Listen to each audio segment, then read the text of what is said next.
अथ कीलक श्रोतम।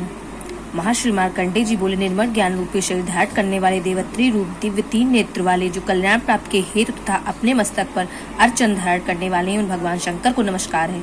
जो मनुष्य इन कीलक मंत्रों को जानता है वही पुरुष कल्याण को प्राप्त करता है। जो अन्य मंत्रों को जप कर केवल सप्तशती स्रोत से ही देवी की स्तुति करता है, उसको इससे ही देवी की सिद्धि हो जाती है। उन्हें अपने कार्य की सिद्धि के लिए दूसरे की साधना करने की आवश्यकता नहीं रहती। बिना जप के ही उनके उच्चाटन आदि सब काम सिद्ध हो जाते हैं। लोगों के मन में शंका थी कि केवल सप्तशती की उपासना से अथवा सप्तशती को छोड़कर अन्य मंत्रों की उपासना से भी समान रूप से सब कार्य सिद्ध हो जाते हैं, तब इनमें कौन सा श्रेष्ठ साधन है। लोगों की इस शंका को ध्यान में रखकर भगवान शंकर ने अपने पास आए हुए जिज्ञासुओं को समझाया कि यह सप्तशती नामक संपूर्ण स्रोत ही कल्याण को देने वाला है। इसके पश्चात भगवान शंकर ने चंडिका के सप्तशती नामक स्रोत को गुप्त कर दिया।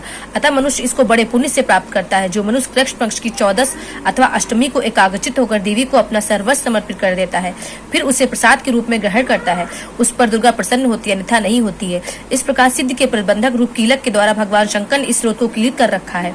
जो पुरुष इस सप्तशती को निष्क्रियण करके नित्य पाठ करता है वह सिद्ध हो जाता है, वहाँ देवों का पार्षद होता है, वह गंधर्व होता है, सर्व चैतन्य पर उस मनुष्य को संसार में कभी कोई डर नहीं होता है। वह आप मृत्यु के वश में नहीं पड़ता और मरकर मोक्ष की प्राप्त हो जाती है। परंतु इस कीलक की विधि को जानकर सप्तशती का पाठ करना चाहिए। जो ऐसा नहीं करता वह नष्ट हो जाता है। वह कीलन और निष्कीलन संबंधी जानकारी के पश्चात यह स्रोत निर्दोष होता है और विद्वान पुरुष इन निर्दोष स्रोत का पाठ का ही प्रारंभ करते हैं।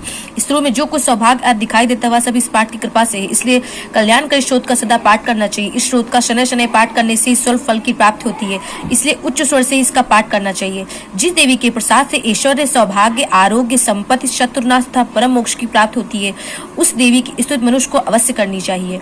ओम जयंती मंगला काली भद्रकाली कपालिनी दुर्गा क्षमा शिवा धात्री स्वाहा सुधा नमोस्तुते। जय माता दी।